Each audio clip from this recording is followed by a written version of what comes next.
Hey everybody, Johnny here. Welcome to our online service. We are in week 2 of our August series, Indescribable. You know, God made us to be like Him. He made us to show His love to others, and we can do that in so many ways when we use the creativity that He gave us. That is what we're talking about all month long, creativity. Creativity is imagining what you could do because you're made in God's image. Before we jump in, start thinking about this question. What do you think your purpose could be? Stand to your feet. Let's begin to worship together.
I just wanna thank you 'cause everything you made is so beautiful. Every single star and every beat of my heart, and it's beautiful.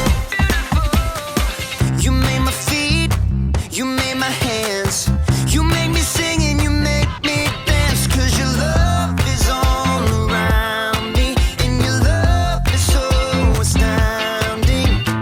I just wanna thank you 'cause everything you made is so beautiful. Every single star and every beat of my heart, and it's beautiful. Here we go, break it down now. Everything you created with your imagination is wonderful and good. Wonderful and good. You're my inspiration beyond all explanation. You're wonderful and good. You're wonderful and good. Everything you created with your imagination is wonderful and good. Wonderful and good. You're my inspiration beyond all explanation. You're wonderful and good. You're wonderful and good. I just wanna thank you 'cause everything you made is so beautiful.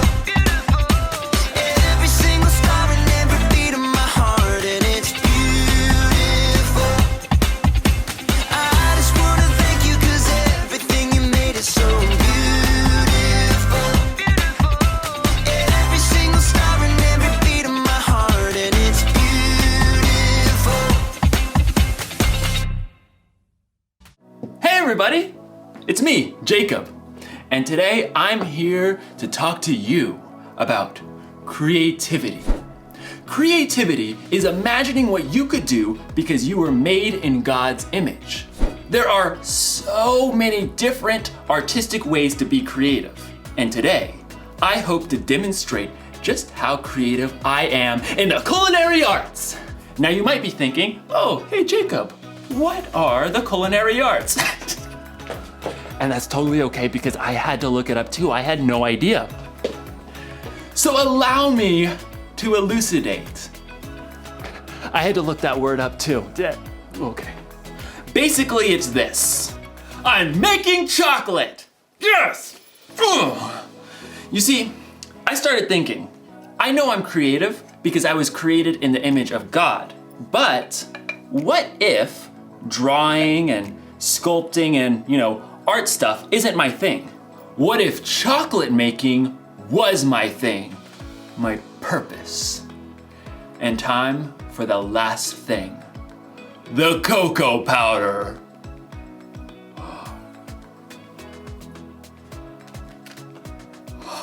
In my research, I learned that chocolate comes from a bean that grows from the cacao tree, which technically means that chocolate's a vegetable. True story. Oh, this looks so good. Bon appetit. That is so good. I think I've really discovered what my purpose is. Chocolatey goodness. It's like in today's story. God had a purpose for a woman named Esther, and you're going to find out if she discovered her purpose before it was too late. Time to check the old recipe book. Oh, let's see. Chill for 4 hours. Chill for 4 hours. No, I'm kidding, obviously. It means to put it in the freezer. Just, duh. I had to look it up. And I spent 2 hours in the freezer before I realized that it meant the chocolate and not me. So, see you soon. The Bible. It's 66 books of history, stories, letters, and poetry that fit together to form God's one big story. The epic adventure of how He created us and loves us so much that He made a way to rescue us.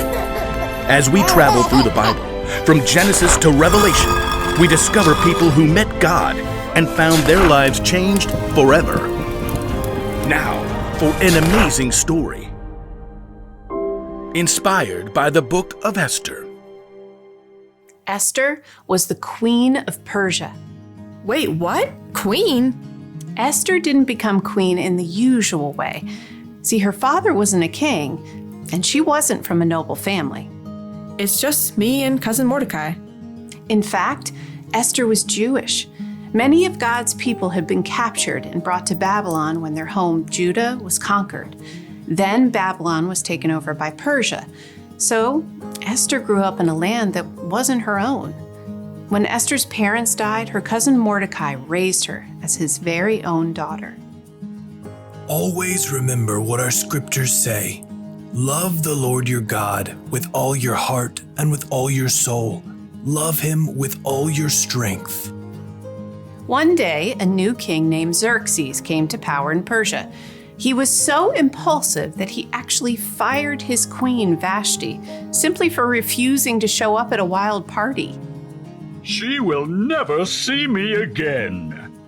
When Xerxes had finally calmed down, he had realized he now had no queen. I have no queen. He would have to find a new one. I must find a new one. So the king decided to hold a contest. He ordered his officials to gather the most beautiful young women in the land and put them through an entire year of beauty treatments. Esther was one of those girls chosen. Cousin Mordecai, what do I do? Don't tell anyone you're from a Jewish family. I have chosen my new queen. Drum roll.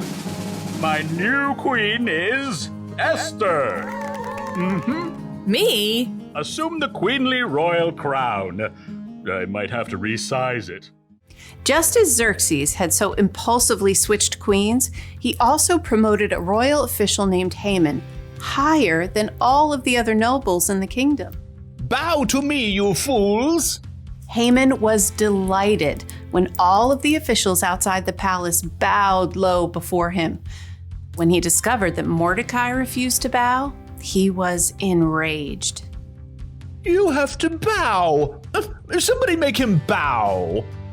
Haman was so angry. He made a plan to destroy not only Mordecai, but all the Jews in the land. He laid it out for the king. Your Majesty, these Jews live differently than everyone else. They don't obey your laws. Fiddlesticks! That's just wrong. Precisely. Give the order to destroy them. Consider it done. Xerxes agreed to the terrible decree. Messengers took the letter all over the kingdom. Hear ye, hear ye. On the 13th day of the 12th month, all Jews are to be killed. Hear ye, hear ye. When Mordecai and the other Jews discovered the horrible news, they dressed in rough clothing and wept bitterly. Mordecai sent a message to Esther in the palace, telling her what Haman had done. You must ask the king to save our people. Esther was devastated. She sent a response to her cousin. No one can come before the king unless he sends for them. If I do it, I'll die, unless he reaches out his gold scepter to me. Mordecai sent his answer right back. You may not escape, even though you're queen. Who knows? It's possible that you became queen for just a time like this. He's right. Here, tell this to Mordecai. Gather all the Jews. Don't eat anything for 3 days. I and my servants will fast too. Then I'll go to the king. Esther faced an impossible dilemma, but she took 3 days to prepare her heart and her mind. Bring my most beautiful royal robes. Heart racing, Esther entered the throne room. Across the long hall, she saw the king seated high on the throne. Breathless, she waited for him to see her. Please, please, please. The king looked up, his dark eyes locked on Esther's face. And then he smiled. He reached out his golden scepter. Thank God. What is it, Queen Esther? I'll give you anything, up to half my kingdom. Esther could have made her request right away, but she knew she would have a better chance if she made the king curious. King Xerxes, if it pleases you, come to a feast I prepared today. Oh, and bring Haman. Consider it done. Esther created an elaborate feast for the king and his number 2 official. Look at me, you peasants, invited to the queen's banquet. At the meal, King Xerxes once again tried to discover what Esther wanted. I'll give you anything, up to half my kingdom. Once again, Esther held her ground and waited for the perfect moment. I'd like you and Haman to come to another feast tomorrow. Then I'll answer your question. The king agreed, and Haman spent the whole evening bragging to all of his friends. You guys, the queen thinks I am the bomb. But the second feast was a different story. As before, Esther prepared an incredible meal. Both Haman and the king were quick to dig in. What do you want me to do for you? I'll give you up to half my kingdom. Esther took a deep breath. Something told her this was the right moment.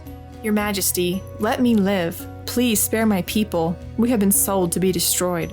Haman paled and choked on his fillet, but the king's face flushed red with rage.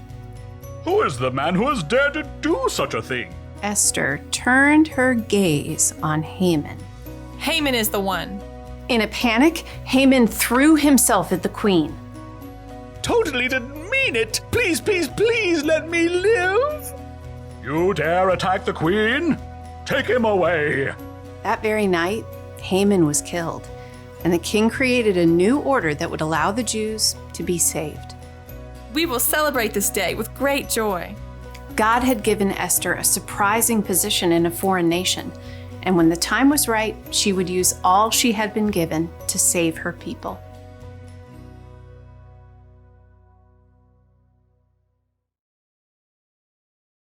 God always has a purpose. He had a purpose for Queen Esther when he put her in the right place at the right time to save her people.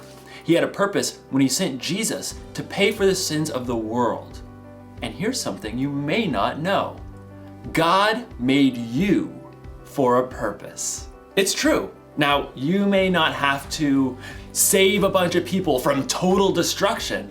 I don't know, or maybe you will. Who knows what God has planned for you? But I do know God has a plan and a purpose for your life, whether it be big or small. So think about it. What's your purpose? Is there something you like to do more than anything else? Like baking, or organizing, or juggling. Maybe what you like to do has something to do with your purpose. Or what about this? Is there something that you care about more than anything else? Like animals, or taking care of people, or keeping the planet clean? Maybe those things have something to do with your purpose. Whatever it is, here's the one thing to remember.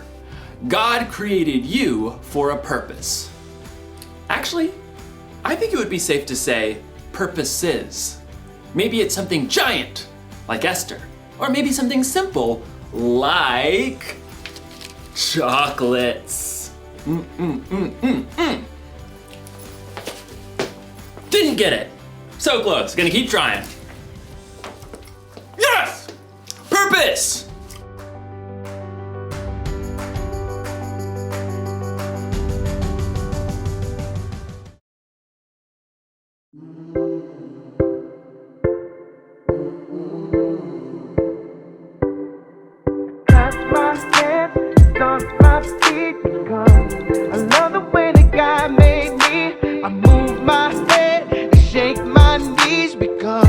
I love the way that God made me. Wake up in the morning and I wiggle my toes. Oh, I stretch out my arms and I'm scratching my nose. Oh, so I clap my hands, stomp my feet because I love the way that God made me. I move my head and shake my knees because I love the way that God made me.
Man, what an awesome story. I love that God created us with a purpose. In fact, that is our bottom line this week. God created you for a purpose. You know, the truth is problems are everywhere and come in all shapes and sizes. How do you think you can use your God-given creativity to solve a problem you might be thinking about right now? Because who knows, it's possible that God has you here to solve such a problem as that. I hope you've been working on your memory verse this month too, so let's say it together. It's from Psalm 145, verse 3. Great is the Lord and most worthy of praise. His greatness no one can fathom. Can't wait to see you all back here next week. Have an awesome week. We'll see you soon. Bye.